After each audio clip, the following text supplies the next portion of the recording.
programação da 13ª Semana da Consciência Negra da Unicamp, programação que transcorreu ao longo da semana passada com várias atividades importantes, e hoje, dia 17, previsto o debate sobre o genocídio da juventude negra. Para esse debate foram convidados Reginaldo Bispo, Sinhá Cíntia Cristina, Maurício Gabriel dos Santos e Antônio Alves Neto e Gervásio José Antônio. Nós temos aqui a presença do companheiro Reginaldo Bispo, do MNU, para fazer o debate dessa temática, e aqui a ideia é que a gente ouça as discussões aqui apresentadas pelo Reginaldo Bispo, e a gente queria ouvir as posições do Bispo sobre a temática genocídio da juventude negra, mas que essa temática também fosse analisada a partir dos dados mais recentes divulgados sobre a violência policial e o assassinato de jovens, e aí, em particular, o assassinato da juventude negra no Brasil. Então, eu vou passar aqui, convidar aqui para a mesa o Reginaldo Bispo, que vai fazer a abordagem dessa temática para que a gente possa desenvolver esse debate aqui, que diz respeito ao genocídio da população negra. Eu convido aqui, então, o Reginaldo Bispo para vir para a mesa neste momento.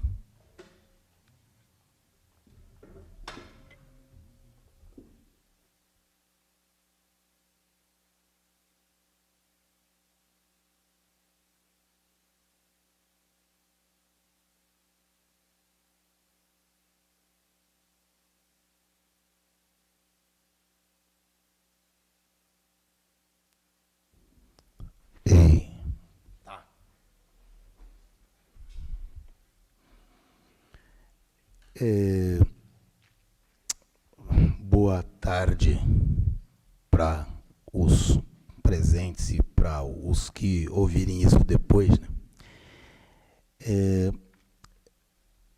Eu acabo de receber por esses dias um documento manuscrito pelo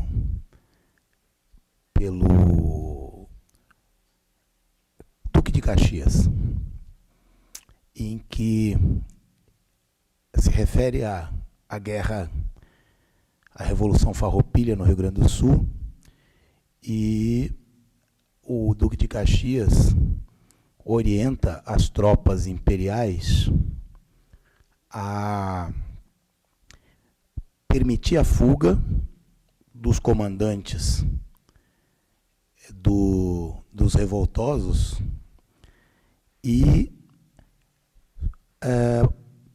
aconselha que os brancos e os indígenas, se referindo a essa gente como pobre gente, nós vamos precisar mais tarde dessa pobre gente, então poupe a vida dos indígenas e dos brancos, e manda que o ataque seja de madrugada, porque na fazenda onde os porongos se reuniam, eles estariam desarmados. E isso foi em 1844, quando todos os soldados que atuavam junto na Revolução Farroupilha, com a promessa de que, se a Revolução fosse vitoriosa, eles receberiam a liberdade e terras, todos os porongos, ou seja, todas as tropas negras reunidas nessa localidade, foram exterminados, desarmados, numa negociação entre os comandantes da Revolução Farroupilha e o exército imperial do Duque de Caxias. há uma coincidência entre esse fato e alguns fatos anteriores, mas, sobretudo, um fato.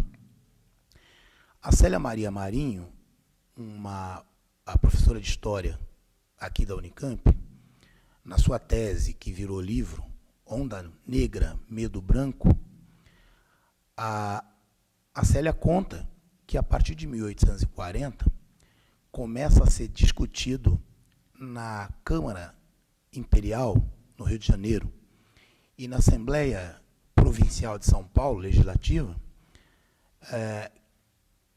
qual deveria ser o processo para reduzir a população negra no Brasil. Claro que essa discussão já começa em 1808, com a chegada da família real portuguesa. Ao abrir os portos às nações amigas, a coroa tinha interesse também em dar ao Brasil, à sociedade brasileira, uma cara mais europeia, já que, até então, os negros eram 80% da população. Mas, em 1837, 38, ocorreram várias revoltas na Bahia. E isso deixa o Império extremamente preocupado. E o debate que se dá na Assembleia Legislativa Paulista e na Assembleia Imperial no Rio de Janeiro, nitidamente dá conta de que o propósito não é outro senão reduzir e eliminar a população negra no Brasil. Era ali o início do genocídio, não admitido pela academia, pelos políticos, pelo exército, enfim, por todos os setores da vida brasileira, que foi planejado o processo de genocídio do povo negro no Brasil. Outro autor que trata disso com bastante contundência é o Júlio José Chiavenato. O Chiavenato tem 3 livros: Coronéis e Carcamanos, que fala da migração dos italianos para o oeste paulista; A Guerra do Paraguai, cujo subtítulo é Genocídio Americano, que mostra como uma nação independente, sem escravismo, e que exportava seus excedentes e que começava a construir um parque industrial, é destruído pelo Brasil a pedido ou a mando da Inglaterra, porque poderia se constituir um concorrente para os produtos ingleses aqui na região. E o Chiavenato, nesse livro, aponta, quando ele fala do genocídio americano, ele aponta como é que se acabou com os indígenas, já que o Paraguai era uma república indígena, como é que se acaba com os indígenas do Paraguai, quando era tamanha a covardia que o próprio Duque de Caxias sai fora e assume o comando um assassino, o Conde Deu, que era um francês, marido da princesa Isabel. Esse cara manda os soldados espetarem a barriga de mulheres grávidas, mulheres paraguaias grávidas, e eliminou todo e qualquer menino maior de 10 anos que pudesse sustentar um fuzil. Então, essa história é um pouco a história da América Latina, mas esse é um lado da história, que é a destruição de uma nação indígena e o genocídio do povo paraguaio. Mas, juntamente com isso, tem a outra característica. Quem é que foi para a Guerra do Paraguai?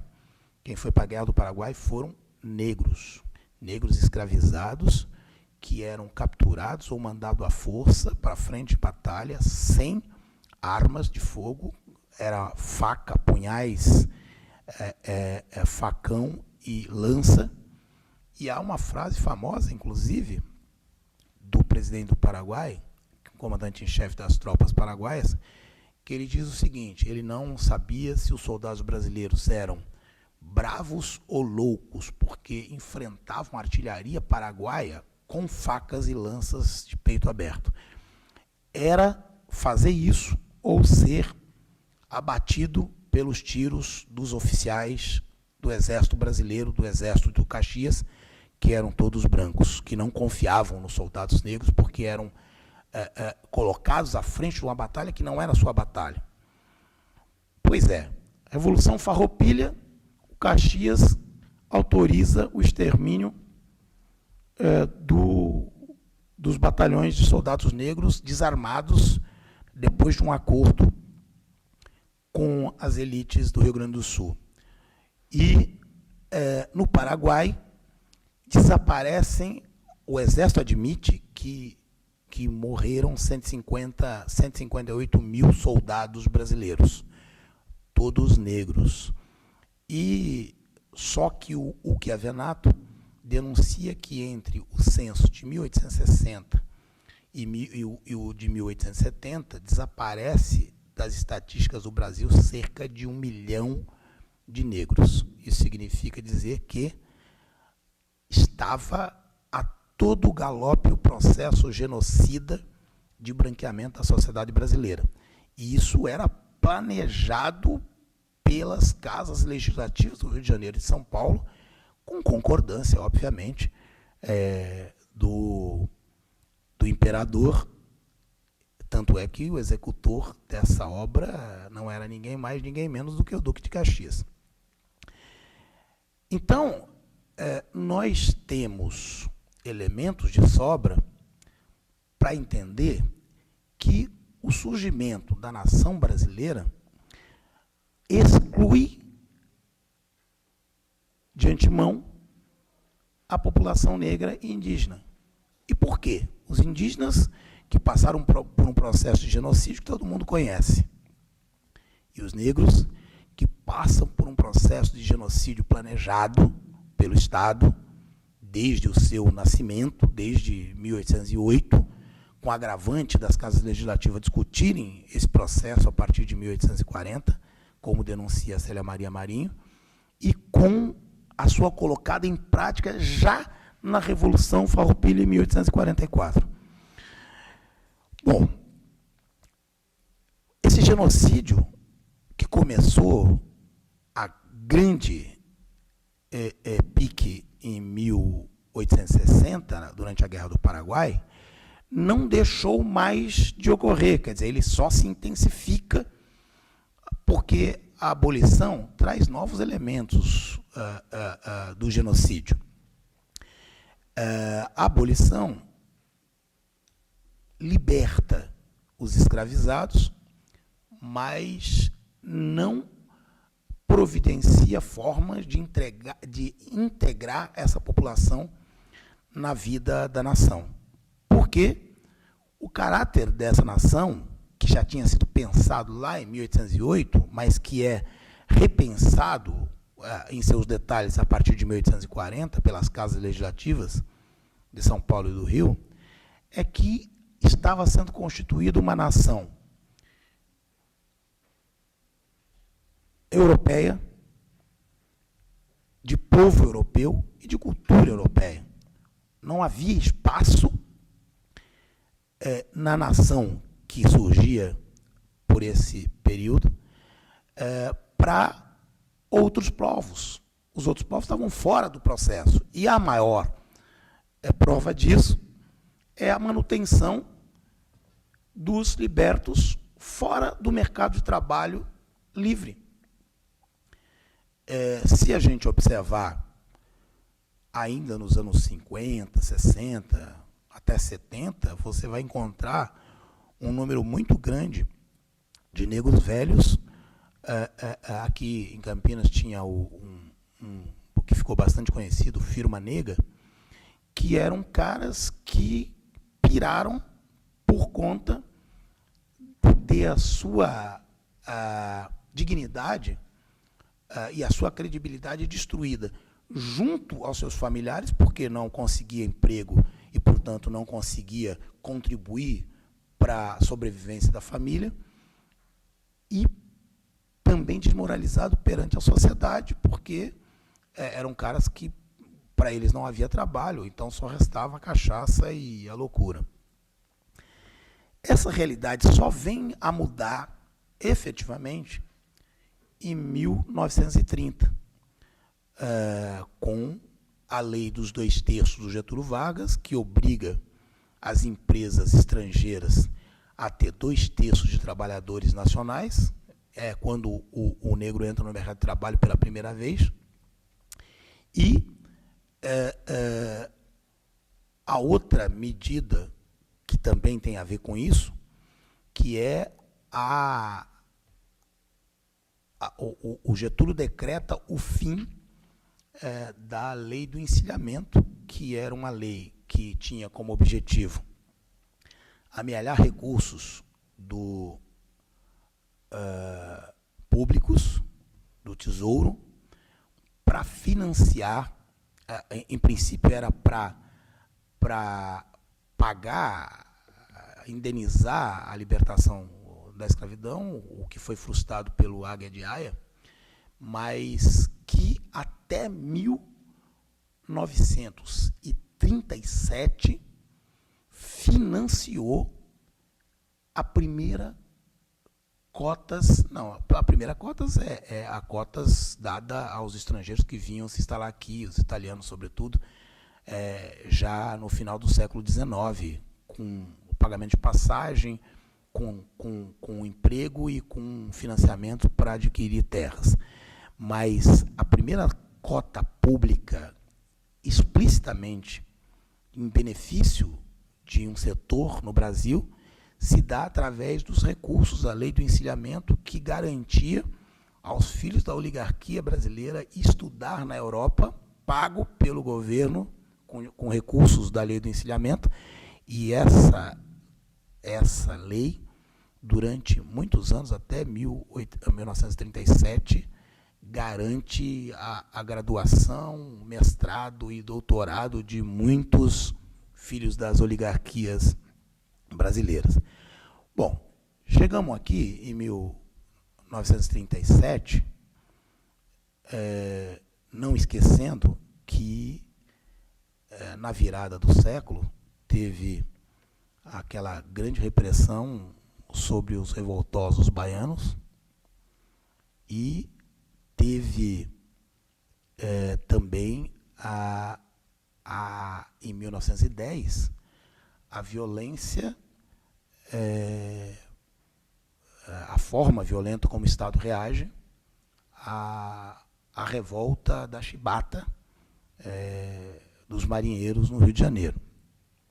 O que mostra que, em pleno 1910, a ideia escravista, quer dizer, a cultura escravista, 22 anos depois, ainda estava muito inserida na consciência das elites brasileiras. E a Marinha não era outra coisa senão exatamente a força armada, mais bem armada, e que representava as elites. Bom, a partir de 1945, a gente tem um processo sistemático de... A história do Brasil é um processo sistemático de ditaduras militares, desde o Floriano Peixoto e por aí vai. Getúlio Vargas, depois as tentativas da UDN de dar golpe e enfim, o golpe de 64. Nesse período, entre 1900, a revolta da Chibata, a 1964, essa questão do genocídio não é abordada claramente pela imprensa negra paulista, porque estava preocupada em se inserir no mercado de trabalho nos anos 20. Nos anos 30, a Frente Negra Brasileira está preocupada com o direito a voto e está preocupada com a questão do direito à organização e direito ao trabalho também. Nos anos 50, o Teatro Experimental do Negro se apega a essa questão da violência policial, mas de uma maneira bastante superficial, porque se ocupa em denunciar o racismo de uma forma mais ampla e se atém a tentar fazer com que o Brasil aceite a cultura negra. Durante toda a ditadura militar, a discussão sobre o racismo é um tabu. Recentemente, há coisa de uns 4 anos, uma doutoranda da USP fez uma tese sobre a repressão ao movimento negro com base nos arquivos do DOPS. A gente tem essa tese, é bem interessante, tem uma série de informações bem interessantes. A maioria do pessoal que estava na direção do MNU, que fez movimento negro a partir dos anos 70 e depois no MNU em 78, são citados, são perseguidos, são acompanhados pela repressão durante todos os anos 70 e 80. Mas é nos anos 80 que, pela primeira vez, a gente consegue, com números, o que a gente já sabia de maneira intuitiva, que havia uma repressão específica contra a população negra, do ponto de vista de violência policial e do ponto de vista, inclusive, da eliminação física, mas é em 81 que, pela primeira vez, a gente tem contato com estatísticas que, naquele momento, já dava conta que, entre os homicídios... a estatística naquele momento era de violência policial. Então, os homicídios cometidos pela polícia, 80% era de negros, sendo que a grande maioria eram jovens sem passagem pela polícia, ou que tinham envolvimento em pequenos delitos. Em 91, surge, eu acho que foi em 91, foi quando a gente teve contato, mas eu não sei se é essa exatamente a data do Núcleo de Estudos da Violência da USP. O Núcleo de Estudos da Violência da USP começa a trazer esses dados muito mais trabalhados, muito mais analisados. E aí a gente começa a ter noção de como é que isso se dá por faixa etária. Também era coisa que intuitivamente a gente sabia, no entanto, a gente vem constatar numericamente. E há um crescendo e, pela primeira vez, a gente começa a denunciar sistematicamente o processo de violência e assassinato contra jovens negros praticados pela polícia. Nos anos 80, teve uma coisa que eu estava esquecendo aqui, que estava muito em moda, que eram os grupos de extermínio no Rio de Janeiro e em São Paulo. Mas essas estatísticas não eram públicas, ninguém conhecia essas estatísticas. Sabia-se que o número de jovens e de negros mortos era muito grande, mas ninguém sabia o tamanho dessa história. É a partir do núcleo de estudos da violência da USP, agora a UFSCar também tem, é a partir desses dados é que a gente começa a constatar aquilo que a gente já imaginava que ocorresse. Há um fenômeno interessante. A violência e os assassinatos, eles se intensificam em momentos de pouco crescimento ou da economia ou em momentos em que a economia vai mal. Ou seja, paralelo aos assassinatos que a polícia comete, ou os grupos de extermínio, nitidamente a gente identifica que há também o problema do desemprego para esse segmento da população. Mas é fundamental que a gente perceba que o que melhor explicou esse quadro ocorre exatamente em 2012, quando o mapa da violência, produzido por uma ONG argentina, a pedido do Ministério de Direitos Humanos, aponta os números absolutos e os percentuais desses assassinatos, demonstrando, inclusive, que eles são números de uma guerra civil. Nos 11 anos que antecede esse trabalho, portanto, 2001 a 2012, esses números, num crescendo, chegam a números absolutos de 515 mil pessoas mortas em homicídio no Brasil. E trabalha essa questão pela faixa etária e mostra que 78% dessa população é negra. E também aponta que quase 90% entre as vítimas negras ocupam uma faixa etária entre 14 e 25 anos. Enquanto que os 22%, os demais 22% de não negros, se estende por uma faixa etária muito mais ampla, o que mostra que esses homicídios se dão por disputas entre vizinhos, por acidentes com arma em casa, por disputas familiares, enfim, é outra a origem do processo. Os 78% de negros, portanto, quase a sua totalidade,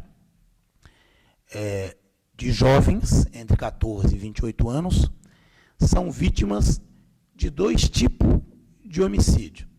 Primeiro, ação de grupos de extermínio e ação da polícia militar. E uma parcela menor são vítimas das disputas nas comunidades, sobretudo por conta das disputas do tráfico. Então, essa realidade vem fortalecer em nós uma abordagem que a gente fazia já desde os anos 70, que se intensificaram nos anos 80 e mais ainda nos anos 90. Que essas mortes não acontecem casualmente.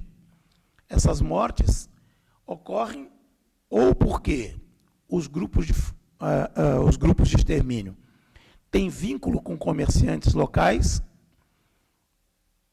e esses grupos de extermínio são geralmente compostos também por policiais, civis e militares, mas por matadores também, e nas ações da polícia, que geralmente atira primeiro para depois saber contra quem está atirando. Partindo da premissa de que o jovem negro é o inimigo da sociedade, é um inimigo da nação, e por isso, não tendo conhecimento de gente influente e não tendo grana, efetivamente representa a garantia da impunidade para esse tipo de crime. 515 mil mortos em 11 anos equivale aos mesmos 11 anos da Guerra Civil em Angola, uma sociedade, portanto, conflagrada com os dois lados armados, em que morre 550 mil pessoas em Angola. Então, há uma guerra genocida patrocinada pelo Estado brasileiro contra o povo negro no Brasil. É preciso entender por que é que isso ocorre. Em qualquer nação em que esse segmento fosse contemplado como iguais ou como cidadãos, óbvio que o Estado não teria política de extermínio, de genocídio contra essas pessoas, contra uma parte do seu povo. Não há justificativa para isso. Óbvio que os governos estaduais e federal, assim como as forças de segurança estaduais e federais, negam peremptoriamente que isso ocorra.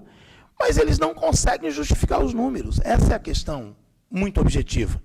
Por que tão grande o número e por que direcionado por uma população com características que normalmente são características indesejadas pela sociedade brasileira. E aí, digam o que quiserem dizer. Em primeiro lugar, há algumas coincidências evidentes. Em 2003, o governo Lula lança o Plano Nacional de Segurança Pública, que tinha como objetivo equipar as polícias estaduais e, no convênio, exigia delas a prática do respeito aos direitos humanos. O dinheiro veio, as polícias do Brasil inteiro se equiparam, hoje os caras parecem Robocop. No entanto, não foi exigido desses caras o cumprimento dos direitos humanos. O que quer dizer que, mais uma vez, se considerou secundário o direito do povo brasileiro. Mais uma vez se resguardou os interesses dos governos, das forças de segurança e da propriedade. Porque essa é a questão central. É importante para a nação brasileira aqueles setores que detêm propriedade, que detêm capital, que detêm emprego e recursos para comprar no mercado capitalista. Essa é a questão crucial. O imperialismo hoje, nitidamente, estabelece que aquelas populações que estão deitadas, sentadas sobre riquezas naturais no subsolo, devem ser eliminadas para que isso se transforme em matéria-prima para a sua indústria. E que aquelas populações que não têm trabalho por conta do desenvolvimento da tecnologia, por conta da produtividade em decorrência da nova técnica, essas pessoas que não têm renda e, portanto, não são consumidores, também não têm motivo para permanecer vivo no planeta. Isso significa dizer que tanto aqueles povos, entre aspas, atrasados, que estão em cima de riquezas naturais, como aqueles povos que, por outro lado, não têm renda para adquirir produtos, não são proprietários de jeito nenhum, e que não têm renda para adquirir produtos no mercado, é o seguinte: essas populações não têm utilidade. Então, como é que se resolve o problema dessas populações? Em se tratando de nações inteiras, se faz guerra. Se elimina através da guerra. Inventa-se uma guerrazinha, garante a grana para a indústria bélica, americana ou israelense ou francesa, sei lá, e se elimina um monte de gente de uma tacada só. Internamente, dentro das nações, de uma maneira doméstica, se trabalha isso de duas maneiras. Se trabalha isso através do aprisionamento desumano, que todo mundo conhece como é que funciona. O cara entra depois de ter cometido um crime e sai doutorado no crime, sem nenhuma alternativa para poder sobreviver ou se recuperar fora na sociedade.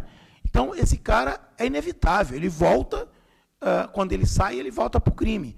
E, ao voltar para o crime, ele justifica uma questão que é fundamental para o poder e para as elites capitalistas brancas e burguesas, que não é outra senão o aumento das suas tropas, dos seus contingentes de segurança, com um propósito nítido de preservar e proteger o seu patrimônio.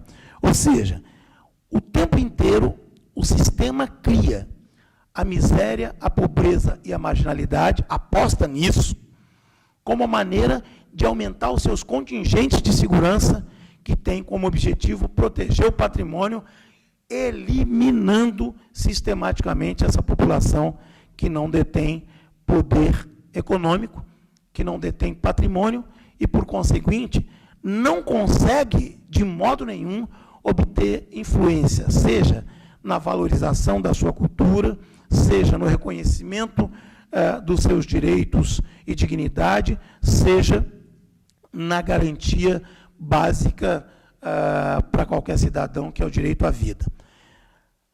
O Brasil vive uma guerra genocida contra a população negra que se esgarça, que se transforma cada dia mais violenta por conta do racismo que sempre existiu na sociedade brasileira, mas que hoje assume graus jamais admitidos nessa nossa sociedade por conta dessa necessidade de setores médios que se identificam com a ideologia dos dominadores e que acham que a única forma de preservar a sua propriedade e as suas pequenas conquistas sociais é exatamente segregando e perseguindo ou eliminando a população negra. Infelizmente, a população negra ainda não se deu conta da gravidade desse momento, que só muda na medida em que houver uma grande articulação e organização para resistir ao racismo e ao genocídio. O Brasil é um país genocida contra o povo negro. O Brasil pratica racismo e genocídio específico contra esse segmento da população. No Brasil não há pena de morte, no entanto, todo dia a pena de morte é tolerada, uma vez praticada por grupos de extermínio e por agentes do Estado. No Congresso não há nenhuma denúncia nesse aspecto. A imprensa, a mídia, de um modo geral, se nega a denunciar, dá cobertura, se omitindo da denúncia desse processo, e grande parte dos setores com relação do movimento negro, com relação com partidos, também se omite a questão, também se omite em relação à questão. A impressão que se tem, para finalizar, é que nós estamos trocando milhares de vidas a cada ano. Isso seria equivalente, hoje, a 57 mil pessoas mortas por homicídio no Brasil, sendo que 78% são negras, e desses, quase a sua totalidade, são pessoas jovens negras entre 14 e 25 anos. Então, nós estamos trocando por essa quantidade de vidas, cerca de 8 pessoas mortas a cada 2 horas no Brasil, nós estamos trocando essa quantidade de vidas pelas ações afirmativas, ou seja, por cotas, por algumas ações que para a grande maioria do movimento negro, faria com que a questão dos assassinatos ao qual o nosso povo é submetido fosse uma questão menor. No entanto, é possível se avaliar que as percas, comparadas às ações afirmativas, são absolutamente graves e são tremendamente desproporcionais. Porque se o primeiro bem de qualquer ser humano ou de qualquer sociedade é a vida das pessoas, nós estamos trocando vida por Bolsa Família, nós estamos trocando vida por genocídio praticado, promovido e articulado pelo Estado, nós estamos trocando a vida do nosso povo pela não titulação dos territórios quilombolas, pela não aplicação da lei do racismo, que é constitucional, enfim, por uma série de ganhos que a gente teve durante os anos 70 até a Constituinte e que a gente vem perdendo sistematicamente a partir dos anos 90. A falta de sensibilidade da classe média negra, porque a classe média branca não tem sensibilidade mesmo, tem compromisso ideológico com esse genocídio. E dos movimentos negros vinculados aos partidos, efetivamente nos faz acreditar que, como diria o Steve Biko, a população negra vítima desse genocídio e dessa violência por parte do Estado e da sociedade brasileira está por sua própria conta. Ou nós nos conscientizamos de que a situação é grave e é preciso ser combatida com organização, com ideologia, com ideias, com propostas, ou nós corremos o risco de daqui, nos próximos 100 anos, os caras conseguirem o intento que foi planejado lá em 1840. Nós chegarmos no final dos próximos 100 anos sem que existam mais negros no Brasil. Era isso que eles pretendiam em 1840 para 100 anos no máximo. E parece que eles estão levando a cabo, efetivamente, eles nunca deixaram de praticar o genocídio, mas estão levando a cabo com um respaldo muito forte do Estado brasileiro, da política brasileira, do Congresso Nacional, das chamadas forças progressistas brasileiras que se omitem a esse processo. Eles estão levando a cabo esse processo de uma maneira contundente e muito rápida. 57 mil assassinatos por ano, seguramente, nos próximos 11 anos, os números não serão mais 515 mil homicídios, seguramente serão 700 mil, 1 milhão. É isso que a gente está enfrentando agora. É essa discussão que a gente quer fazer. Nós queremos discutir o seguinte: o Brasil, enquanto nação que contemple todos os povos, mas principalmente aqueles povos que lá em 1808, lá em 1840, foram excluídos do processo de construção da nacionalidade brasileira, os negros e os indígenas. E, para isso, é preciso que se pratique algumas ações de curto e médio prazo. A primeira, sem dúvida nenhuma, é a punição dos genocidas estatais, dos PMs. A segunda é a extinção da PM, seguramente isso é fundamental. A terceira é a garantia de trabalho para essa população e punição aos racistas de acordo com as leis vigentes do país. E podemos, a partir daí, citar várias questões, mas eu cito uma última. Essa última é o seguinte: nesse momento em que se discute reforma política, nós não queremos discutir plebiscito ou referendo. Nós queremos discutir uma constituinte exclusiva para efetivamente reestruturar o Estado brasileiro, porque o Estado brasileiro e os seus agentes e os seus gestores são criminosos, genocidas e racistas. Deixa eu aqui fazer uma consideração rápida. O bispo colocou pimenta aqui no debate, fez todo um histórico dessa questão do genocídio e fez aqui um diagnóstico que eu acho que a gente não tem aqui o propósito de debater, não foi isso que foi combinado, mas acho que é importante a gente ilustrar que é uma visão que precisa ser debatida e discutida à luz da realidade que nós estamos vivendo aqui. E acabou de chegar aqui também um dos convidados do nosso debate, que a gente vai também dar um espaço aqui para a sua exposição, que é o nosso companheiro Toninho Alves Neto, ex-diretor do STU, ex-diretor da FASUBRA, que também foi convidado para fazer uma abordagem sobre essa discussão do genocídio da juventude negra. Então, a gente queria pedir para o Toninho vir aqui, para que também, num prazo de 10, 15 minutos, pudesse fazer uma abordagem sobre essa temática. Eu sempre gosto de fazer esse debate e sempre apresento essa discussão e tenho uma grande preocupação em que a gente coloque, de fato, os jovens para fazer esse debate.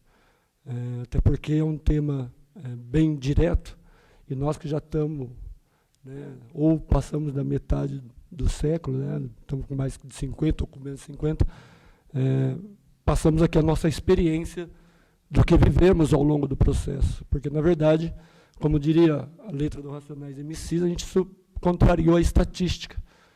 porque o negro no Brasil, estatisticamente, né, não ultrapassa os 26, 27 anos de idade, né, por conta de uma série de questões, não só por conta do genocídio específico da polícia brasileira, mas também pela situação em que boa parte dessa comunidade vive no país, em termos de saúde, educação, né, cultura, etc. Então, ultrapassar os 27, 25, 27 anos de idade, você, nesse país, está contrariando a estatística.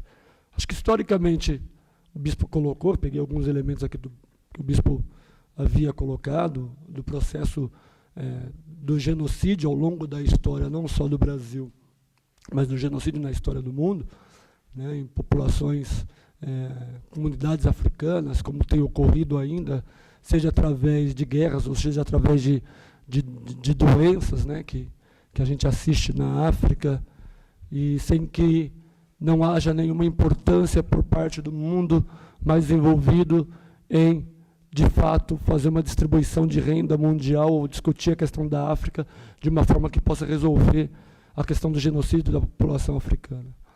No Brasil, especificamente, a gente viveu, no século passado, não só na fase de 1800, como o bispo colocou aqui, o processo de embranquecimento, mas também na década de 20 e de 30, onde havia-se uma preocupação de uma identidade nacional, e uma identidade nacional que não correspondia especificamente à comunidade negra do país, né? Havia um processo onde precisava se jogar essa comunidade, essa população, para as periferias do país, né? E buscar uma identidade nacional, onde essa identidade não correspondesse especificamente a uma comunidade, a um setor, a um segmento, que era a população negra nesse país. E se utilizou de diversas formas, né, através do controle da natalidade, através de prisões, de sistemas carcerários que foram construídos naquele período, né, através de grande trabalho de buscar colocar as crianças negras ou a juventude negras, né, em reformatórios nacionais, para que esses não pudessem, de fato, ampliar a sua capilaridade no país.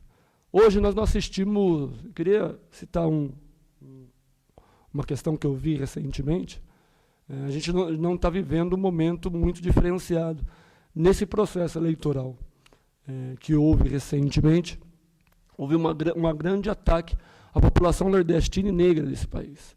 E algumas questões da década de 30, da década de 20 ou de 1800 para trás foram levantadas novamente, onde se dizia que os médicos teriam que castrar grande parte dos nordestinos brasileiros, né, ou a população menos favorecida do país, porque esses não deixavam o Brasil progredir, porque votaria na candidata que hoje é a presidente da República. Ou seja, a mesma metodologia aplicada naquele período, num processo de embranquecimento do país, hoje retorna ao debate, ao centro do debate no país, numa lógica segregacionista, numa lógica de atacar um segmento, e especificamente a gente sabe qual é esse segmento, né? O segmento negro, né, da população negra do país, ou da população nordestina do país, que em grande parte é a população negra que se encontra naquele local.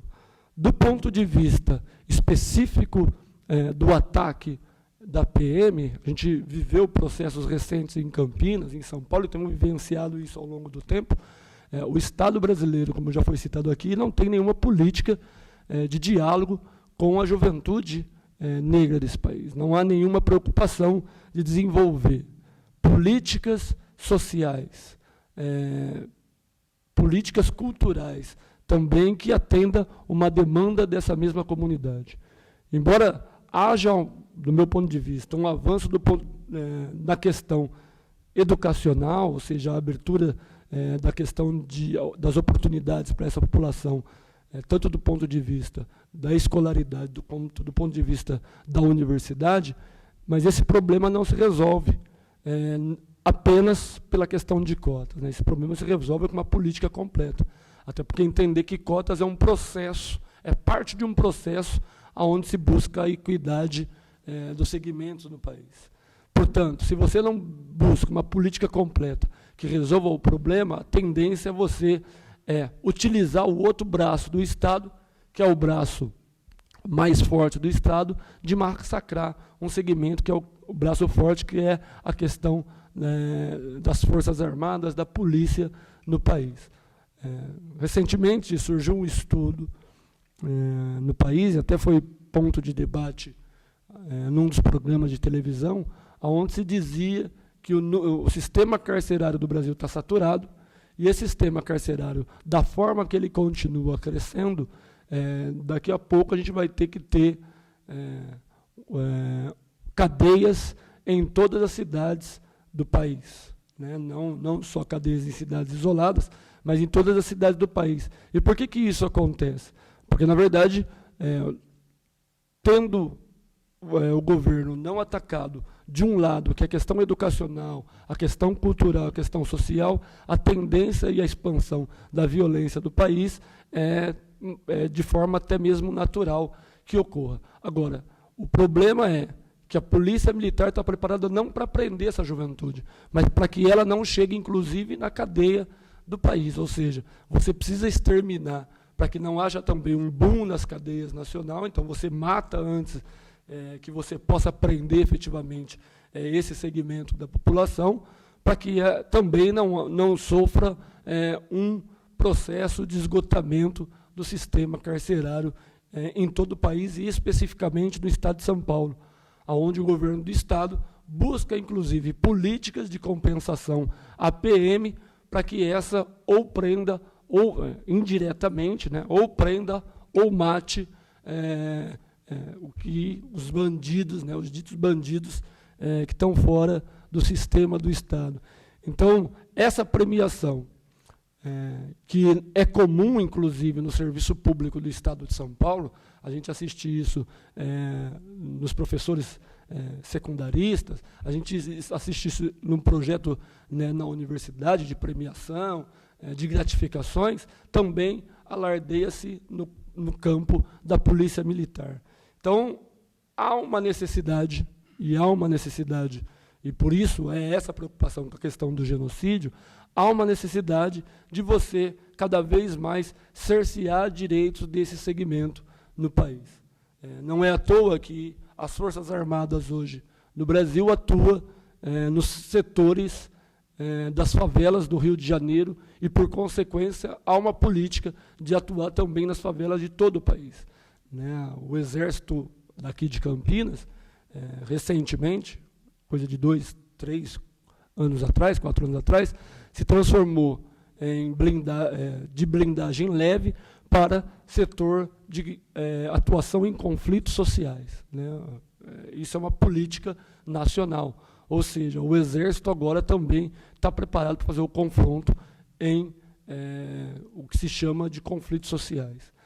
Essa lógica de você cada vez mais colocar Forças Armadas a serviço do governo para fazer o enfrentamento de conflitos com a sociedade também se expande do ponto de vista do enfrentamento do setor da juventude negra, que grande parte dela se encontra na periferia do país.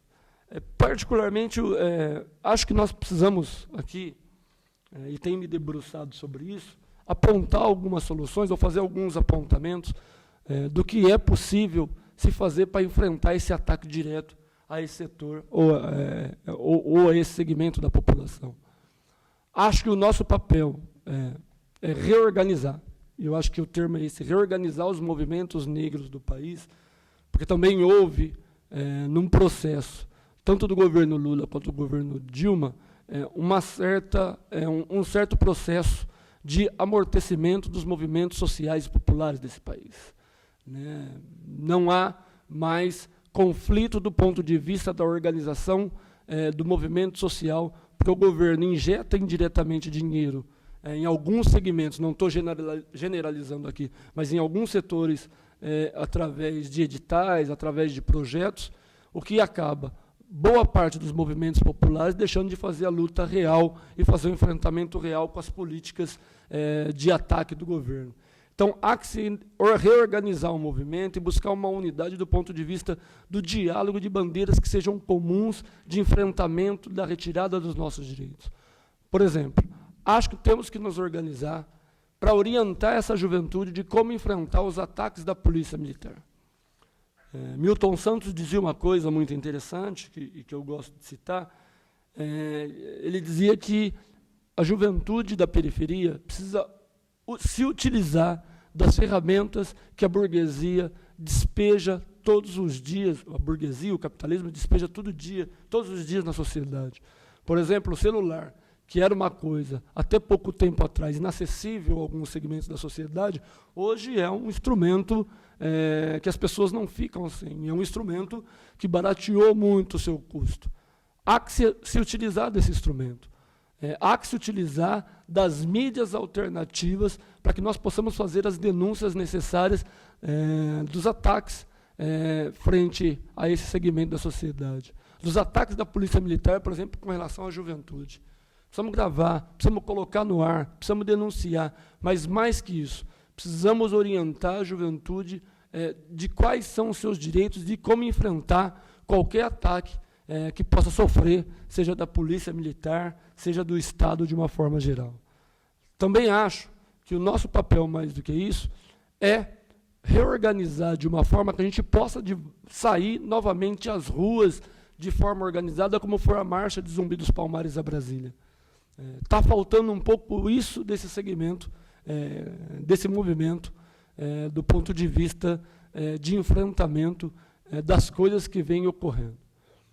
Portanto, uma vez que a gente não consegue reorganizar marchas, e vou pegar aqui o que aconteceu, por exemplo, nos ventos, o que costumam dizer os ventos de junho, né? A juventude que saiu na rua para cobrar R$ 3,20 da redução do preço da passagem de ônibus, não é a mesma juventude que sai na rua para denunciar o genocídio da juventude, que a juventude negra sofre no país.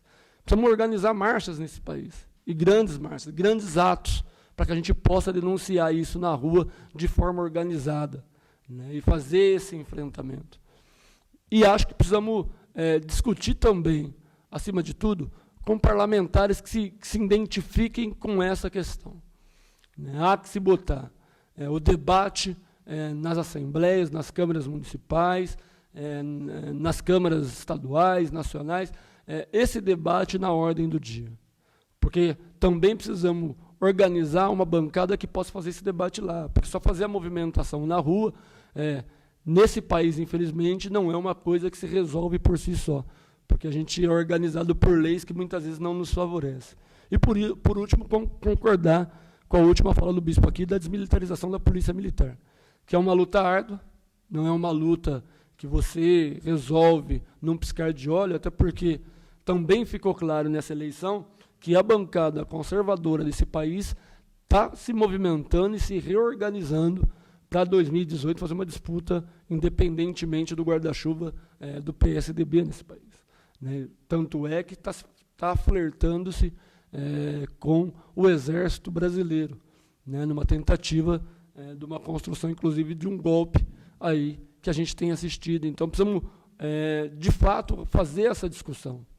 Porque se esse setor do país tem se organizado, através do tenente Telhada, através dos deputados bolsonaros da vida, né, de uma forma mais conservadora, precisamos o lado de cá também tem que se organizar. O lado de cá também tem que sair às ruas, o lado de cá também precisa organizar marchas, o lado de cá também precisa dialogar, o lado de cá precisa construir políticas efetivas para que a gente garanta o mínimo de direitos que hoje está estabelecido na Constituição. Estou dizendo o mínimo para ser aqui um pouco até humilde, né? Porque nosso papel, acho que de resistência, a gente já venceu essa etapa. A gente precisa dar um segundo passo, que é avançar nas nossas conquistas. Porque o mínimo, eu acho que a gente já garantiu, sobrevivendo a todos esses ataques que a gente tem sofrido ao longo dos anos. Precisamos avançar agora do ponto de vista das conquistas dos nossos direitos e buscar mais junto ao governo brasileiro, junto aos movimentos mais progressistas que possam estar debatendo especificamente essa questão. Muito obrigado. Eu, na minha primeira fala, falei daquilo que o Estado protagoniza. Agora, óbvio que o genocídio também ocorre a partir da omissão do Estado. O desemprego, a ausência de saneamento básico, a falta da reforma agrária, da titulação dos territórios quilombolas indígenas, para que os caras vivam em paz e efetivamente possam cultivar alimentos, enfim, tocar a sua vida, o mau atendimento à saúde, a ausência de espaços esportivos, culturais nas periferias, o déficit de moradia de 8 milhões, que são pessoas, que são famílias que não têm moradia, mas existe a precariedade das moradias, que aí deve ser maior do que 10 milhões, seguramente. A falta, e aqui há uma questão crucial. O Estado costuma, a polícia, no caso, e a justiça, costuma dizer o seguinte, que é preciso trancafiar o indivíduo que atenta contra o patrimônio com uma arma na mão. Porque esse cara tem que ser extirpado da sociedade porque ele é letal. Mas os corruptos não representam ameaça para a sociedade. Portanto, menos letais, eles normalmente recebem de presente uma prisão domiciliar, coisa do gênero. E aí a gente quer deixar muito claro que nada mais falso que isso. É uma forma do sistema e da própria burguesia e da classe média se proteger e proteger os seus, acobertando os crimes. Porque o cara que se apropria de dinheiro público, na verdade, ele tira dinheiro da creche, ele tira dinheiro da merenda, ele tira dinheiro do saneamento básico, ele tira dinheiro da criação de empregos, ele tira dinheiro da construção de novas moradias, de um maior atendimento da saúde e, efetivamente, de melhoras na educação. Rigorosamente, tudo isso, quando se encoberta os corruptos, é o seguinte, estão criando letalidade, ou seja, o indivíduo que surrupia alguém com uma arma na mão é só ele, o político corrupto que recebe cobertura da sociedade, da mídia e da própria política e da própria lei, cria dezenas e centenas de indivíduos armados por conta da habitual prática do Estado, que não tem outro propósito senão preservar o patrimônio, preservar a propriedade. E, para preservar a propriedade, investe na marginalização do povo. Então, todas essas questões que eu acabei de falar aqui, que são omissão do Estado, efetivamente se constituem também em formas de genocídio. Há pouco tempo, a Margarida, minha mulher, foi acompanhar um grupo de enfermeiros na Padre Anchieta, e o grande problema da população pobre da Anchieta, das periferias da Anchieta, era desnutrição e verminose.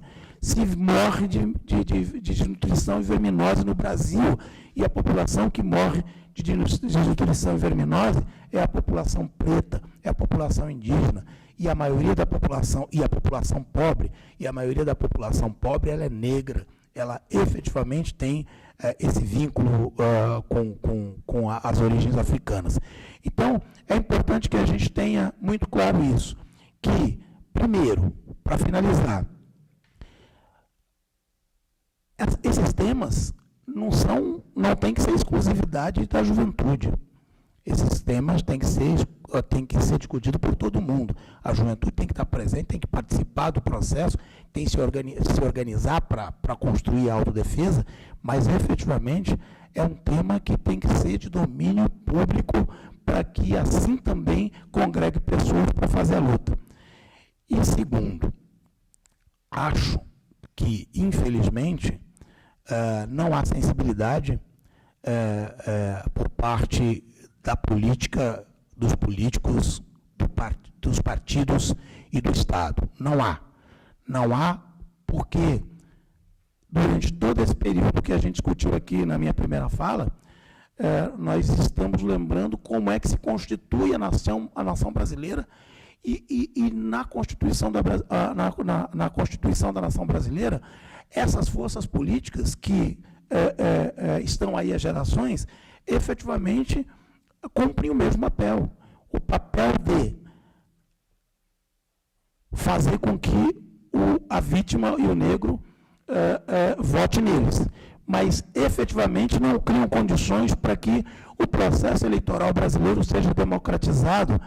Ao contrário, criaram uma situação tal que candidaturas a 1 milhão, 2 milhões, 3 milhões de reais inviabiliza candidaturas populares. Mas todos os partidos, sem exceção, efetivamente se caem em relação a isso. O que faz com que os eleitos sejam pessoas que não tenham nenhuma relação com as lutas populares e que, por omissão, concordam com o genocídio, porque concordam com a redução dos postos de trabalho, concordam com o arrojo salarial, que é o salário mínimo, concordam na troca de ações afirmativas por vidas que em 10 anos foram 515, e nos próximos 10 anos serão 1 milhão de pessoas, como foi logo depois da Guerra do Paraguai. Portanto, não há a menor esperança na política atual.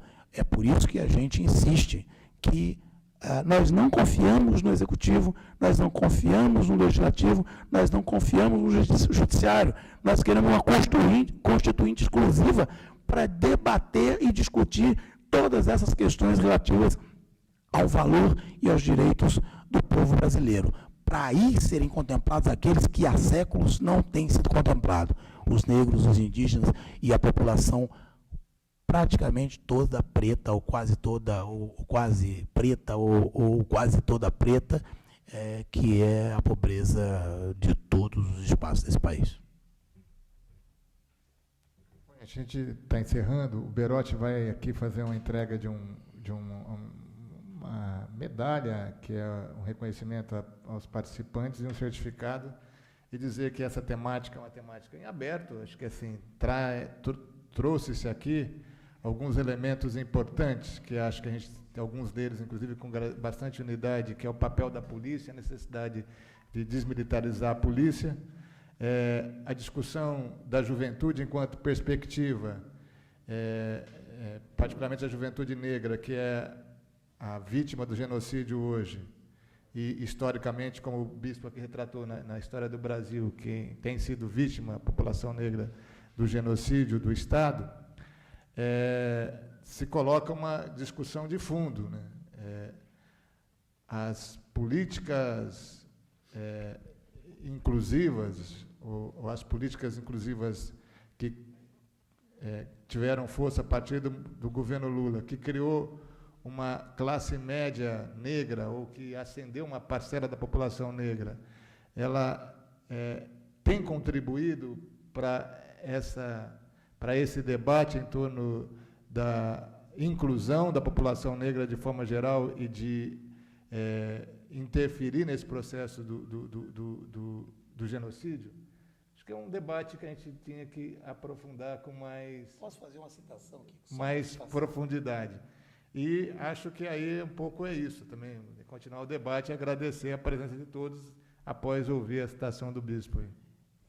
Eu ouvi no debate em São Paulo alguém dizer o seguinte: o benefício que alguns setores conquistaram nesses eventuais 12 anos de governo, que foi comprar a longo prazo crédito para comprar carro, comprar casa, comprar televisão e tal, fez com que as pessoas passassem nessa eleição a se considerar não mais incluso na situação anterior, quando não tinham esses bens, né?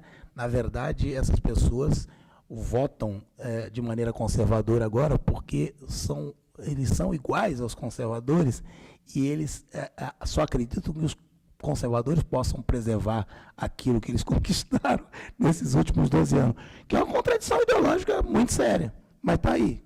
Essas são as contradições do nosso povo.